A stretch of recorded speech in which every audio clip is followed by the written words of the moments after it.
我先問個問題，就佢之前係你有其他 owner 定係？好多人都以為呢間餐廳係舊餐廳，其實呢間餐廳係2018年9月開，即係而家開咗係大概係3年半度。咁點解啲人覺得呢個餐廳嗰個好懷舊，好多樣嘢都係比較係舊啲咧？咁當然啦，設計我哋又取材翻喺香港時代大概50年、60年代嘅特色嘅裝修，譬如好似地磚又好啊、牆身又好啊、燈飾又好啊，甚至呢啲烏斯達嘅燈泡都好咧，都全部係香港以前60年代嘅情況。咁點解我哋會開一間餐廳咧？可能好多朋友都知道嘅。其實唐人街隔離兩間鋪頭有間叫金谷園，金谷園喺唐人街已經開咗成差唔多25年。咁喺2017年咧，突然間有個意外就火燭燒咗。咁啲同事又冇嘢做，啲廚師又冇嘢做，就好可惜。咁我哋就決定，既然係咁，我哋就請翻啲同事，樓面嘅同事又好，廚房師傅都好，請翻去。咁希望俾翻唐人街仲有多間餐廳，咁我就改咗做叫做華埠燒臘。咁啊好多客人都嚟㗎，呢間係咪金谷園啊？呢間係金谷園啊，其實就唔係嘅，呢間全新係 brand new，以前呢度都唔係餐廳嚟嘅。咁我哋就將所有嘅 menu、original 嘅 recipe 就全部擺晒落去，譬如有啲係可能係咖喱牛腩啊，或者燒鴨啊呢啲擺喺度。有一樣特色就係話，所有嘅凳而家坐緊嘅凳咧，全部都係金谷園。所以好多客人就混淆咗啦，呢間餐廳咪好耐咧，係燈好耐㗎啦。但係間餐廳就新嘅，餐牌都係新嘅，廚師味道都係一樣嘅，甚至有啲同事都係喺度做咗20-30年嚟嘅。咁所以開咗呢間餐廳之後，就有好多新嘅客，但係同時都有好多之前金都園嗰個客。冇錯啦！嗱，開呢間餐廳嘅時候咧，我諗我哋初記得最低人係有7個人過咗嚟呢間餐廳度，因為我哋同佢講唔使擔心，等我哋重新好快去裝修，裝修完之後，我哋就做得比較特色啲嘅餐廳。希望吸引啲新嘅客源，就唔係話以前嗰班舊街坊。舊街坊可以全部都嚟，可以嚟買外賣啊，或者買燒臘啊，甚至喺度食飯。但係我哋都有好多吸引好多新嘅客源，同埋開呢間餐廳，我哋有少少我哋嘅意念就係話，希望想提升翻中菜或者茶餐廳或者燒臘鋪嗰個 image， 希望提升翻好少少。因為一般嚟講咧，做中餐廳人覺得都係話好污糟，或者唔係好乾淨。始終係西餐好啲，咁我哋覺得錯。其實我哋可以做翻一啲比較好少少嘅樣嘢，你喺個服務方面又好，喺個衞生方面又好，都係比其他餐廳會好，即係着重少少細節。咁由於我有呢點咁嘅理念，所以好多客人都好欣賞我哋，都好支持我哋。咁你除咗頭先講嗰個原因，仲有啲咩原因去揀咗嚟做餐嘢？嗱，其實我哋個 background 有少少唔同嘅，可以今次就同大家公開。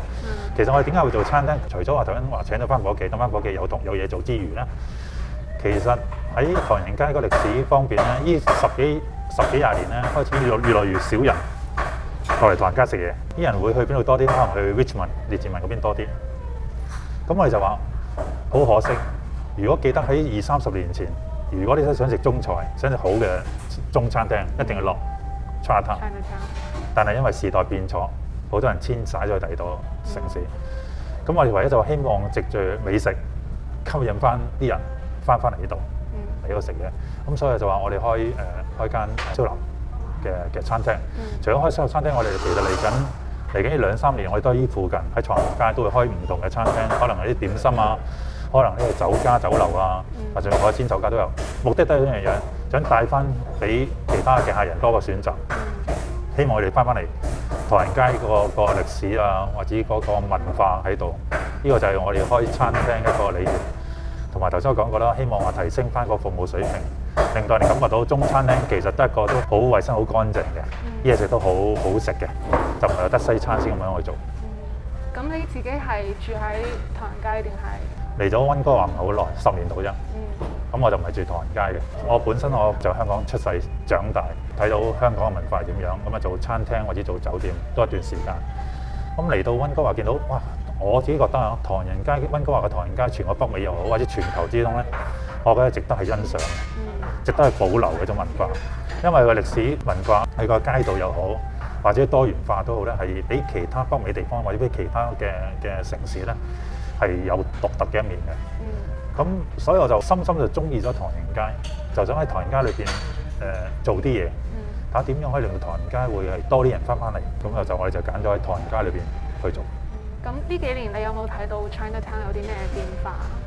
有喎，其實喺早幾年嗱，你見成條唐人街而家陸陸續續咧，佢多咗好多塗鴉啦，多咗好多鋪頭結業。因為唐人街都比較係有少少老退化，好多時候舊嘅客戶做到咁上下攰，尤其是喺上年 Covid 開始，生意冇遊客，好多鋪頭係根本頂唔住，維持唔到。我哋叫好彩，因為我哋有一班嘅街坊，有一班熟客支持我哋。同埋佢哋都要去食，佢都會嗌外賣走。但係好多餐廳佢哋根本就冇咁嘅機會去做得到。佢哋又未必會識到話做外賣啊、送餐啊或者其他樣嘢。佢哋個皮費又好貴，咁就陸陸續續結業回差。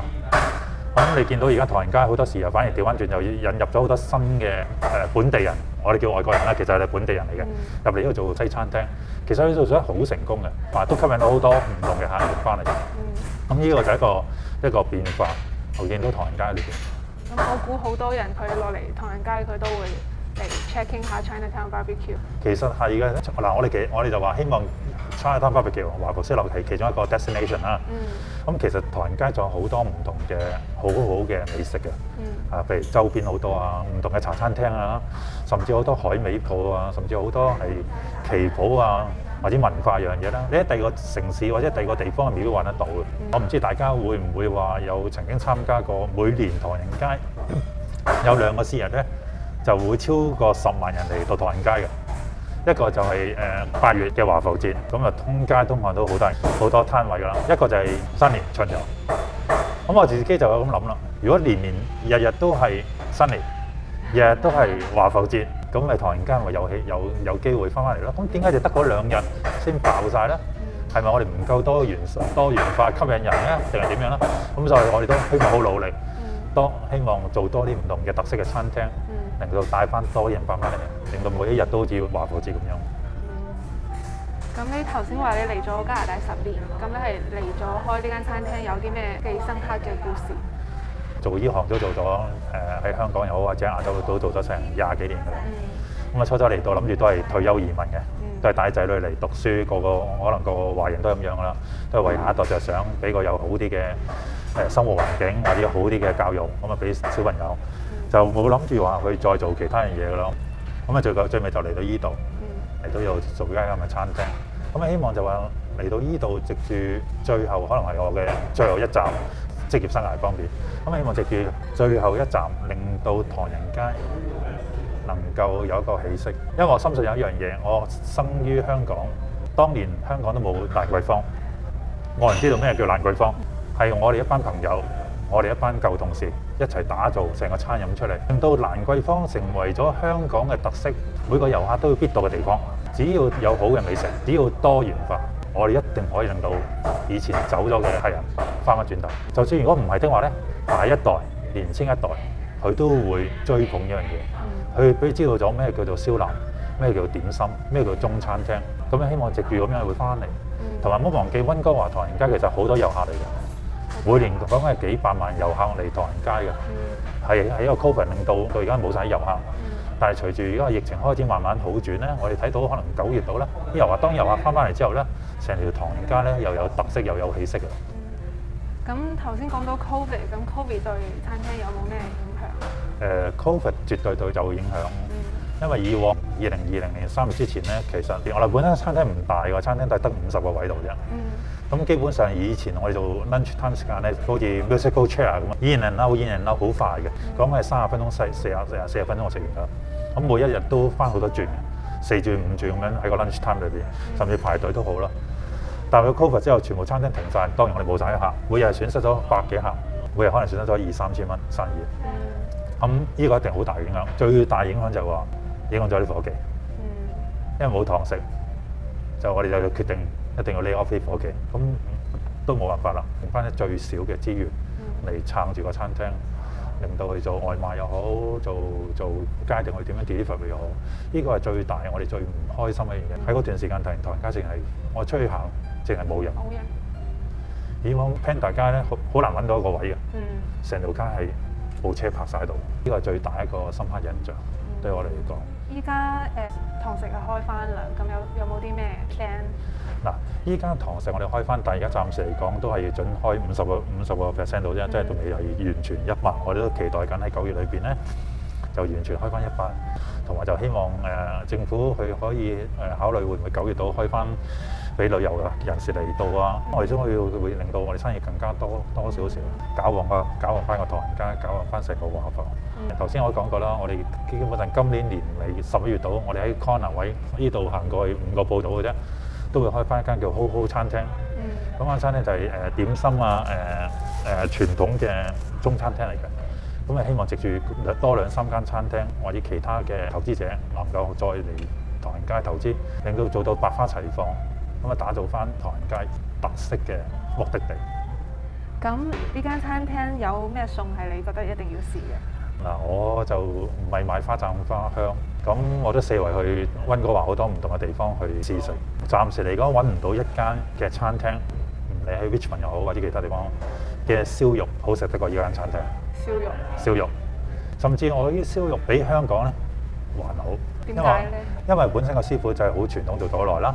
本身我用嘅肉全部都係 local， 比起亞洲嚟講用嗰啲肉絕對係好嘅。因為 BC 嘅 local product 係全球中好 top 好高嘅水平，所以我覺得我哋嘅燒肉應該係全個溫哥華係首屈一指。咁所以如果有啲人嚟到食嘢咧，就一定係必食嘅。同埋我哋呢度嘅餸菜每日都係 daily 新鮮去做嘅，就唔會有任何嘅 leftover。我哋寧願就係賣晒算數。